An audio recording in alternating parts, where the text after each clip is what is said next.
Myra Mansfield. Just wanted to share a couple thoughts today. I've been thinking this morning about the struggle some people have with feelings of inferiority. Sometimes people can have this wound from the past that's causing them to feel like they are inferior to other people. Sometimes the response to that is they'll withdraw from people and become more isolated out of the fear that they are inferior. Some people fight that feeling instead by trying to create situations in which they feel superior to other people. That's a battle going on inside themselves, and they're trying to overcome that feeling of inferiority by creating situations that make them feel superior to other people. That person needs healing. They need to go through a process of healing, but it can start by realizing that what I'm saying applies to that individual. So like if I had that struggle, which I actually did used to, and I began to realize it, that where that feeling was coming from was actually an old wound that was not yet healed.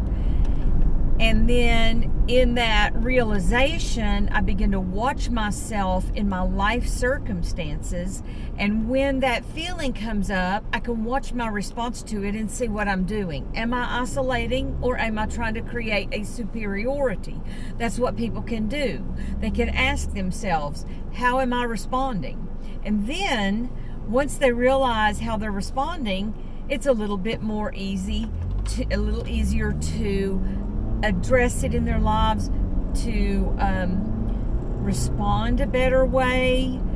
And there are plenty of books out there to help people who have this. If you want to read a book, of course, if you want to go to some counseling, a good counselor is going to help walk you through that to get free from that. Because the honest truth, aside from superiority and inferiority, is that we are all the same.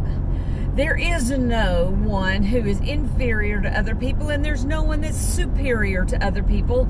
Anything that makes people feel like there are one of those things, that's all man-made. It's constructed in the mind. It's constructed within humanity to try to combat these feelings. If we could all embrace our differences and realize that we're all really the same. At the core of who we are all the same. Do you realize that our Constitution of the United States actually says that all men are created equal? The Christian Bible says that we are all created the same. The Jewish Tanakh says we are all created the same. Other religious books say we are all created the same. Ancient philosophers understood this as well. And even a lot of Asian philosophies today understand that we're all the same. So ultimately, if you can come to find peace within yourself and defeat that struggle of inferiority versus superiority, you're going to have so much more happiness in your life. You're not going to have to worry about that. You can embrace who you are. Your individual gifts are valuable. You have a capacity to do so much good in this world. And the gifts in you are important to us.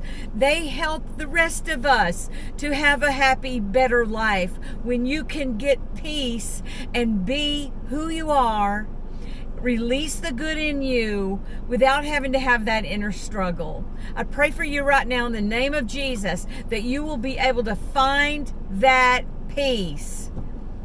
Go to bat with that wound inside yourself and resist that sense of combating it with these other things that are unhealthy, of thinking you're superior or isolating from inferiority. Fight that and come to find peace.